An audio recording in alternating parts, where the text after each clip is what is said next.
আমাকে র্যাব তুলে নিয়ে যায় এবং সেখানে 6 মাস 3 দিন আমাকে গুম করে রাখা হয়। সেখানে আপনার সারাদিন একবারই বাথরুমে নিয়ে যেত।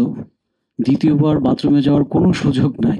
যদি কেউ যেতেও চাইতো, তাকে এমনভাবে মারধর করতো যে আমরা যারা অন্যান্য যারা ছিলাম ভয় পেয়ে যেতাম যে থাক একবারই বাথরুমে যাওয়ার সুযোগ থাকে, একবারই করতে হবে। এবং ওখানে আপনার ইলেকট্রিক শক দিত। শরীরের বিভিন্ন অঙ্গে যেভাবে ইলেকট্রিক শকগুলো দিত, এগুলো কোনোটাই সহ্য করার মতো না এবং বর্ণনা করার মতো না। ১৮৬ দিন টোটাল সেখানে আমি বন্দী ছিলাম। এর মধ্যে আমার বাবা মারা যায়। আমার শকেই সে মারা যায়। আমার ২ টো বেবি ছিল তখন। আল্লাহর অশেষ শুকরিয়া যে আমি ওখানে বেঁচে ফিরতে পেরেছি। ৫ই অগাস্টের পর আমি যখন মামলা করতে গেলাম, তার আগে মামলা করার তো সুযোগ নেই। যখন আমি গুম ছিলাম আমার ওয়াইফ রিট করেছিল, সেটা খারিজ করে দেয়। পরবর্তী ৫ই অগস্টের পর আমি ৬ তারিখেই থানায় মামলা করতে যাই। তো তখন তো থানার অবস্থাগুলো ভালো ছিল না। মামলা নেয়নি।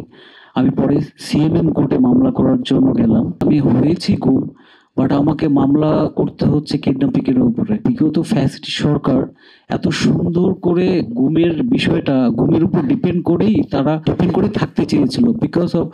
কারণ দেখেন, রাষ্ট্র তো স্বীকারই করছে না যে আমি গুম করেছি।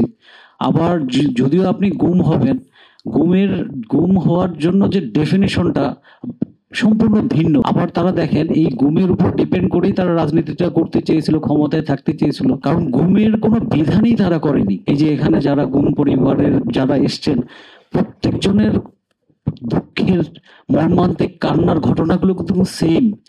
এগুলো এদের জন্য আমি কিছু করার দরকার। আমি চাই যে গুমের এই যে পরিবাররা যারা আছে, এদের প্রত্যেক জনের কষ্টের বিষয়গুলো বিবেচনা করে তারা যেন সঠিক বিচার পায়, ন্যায় বিচার পায়। আন্তর্জাতিক অপরাধ ট্রাইব্যুনালে এখন গুমকে মানবতা বিরোধী অপরাধ এর আওতায় গুমকে এখন অন্তর্ভুক্ত করা হয়েছে। এটা আমাদের জন্য অনেক বড় পাওয়া এবং এই বিচারগুলো যেন সুন্দরভাবে করা হয়।